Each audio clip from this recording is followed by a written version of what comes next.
Hey, welcome back to the Keto's YouTube channel. Today with a different video than usual, but as always, it is to keep you guys and our customers safe. So last week there was two news related to Fortinet, and I think a lot of people got confused between the two of them since there were two back to back. A lot of them lumped them together, but there was a critical zero day that was discovered, and then the next day, a hacking group leaked configuration of 15,000 accounts that they actually got from a zero day from 2 years ago. So the data is a little bit stale. So we're going to do a quick overview of kind of like the mitigation steps that you have to take. If you want to read into it and do all that stuff, Kevin has a great explanation of that. I'm going to link his blog down below. He even has the IP addresses for the leaked ones. So you can check if your IP addresses are here. Either way, if you haven't changed your passwords since 2022, I recommend you do that. Enable MFA, and you'll see that for the other zero day. Either way, you have to limit your management IP addresses. So you'll have to do that either way, which is good practice. But I'm gonna put his blog down below as well.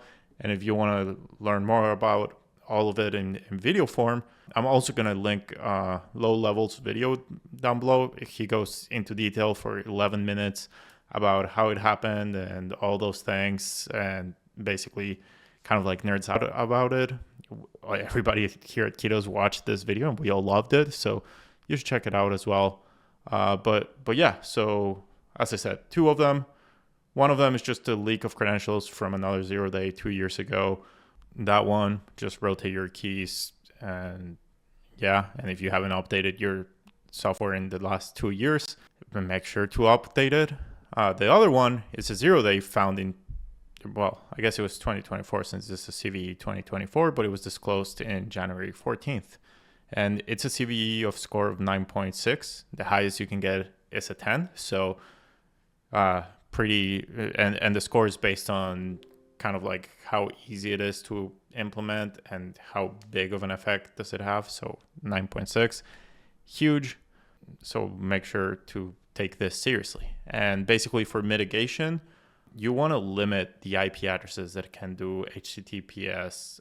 So for mitigation, you want to limit the IP addresses that can do management. So you want to, basically they tell you here, like, just create like a small group. It should just be like your office IP addresses and maybe a break glass or something like that. And yeah, create policies, and obviously make sure to update. So, and this is not only right now. Always make sure to update your firewalls to the latest versions.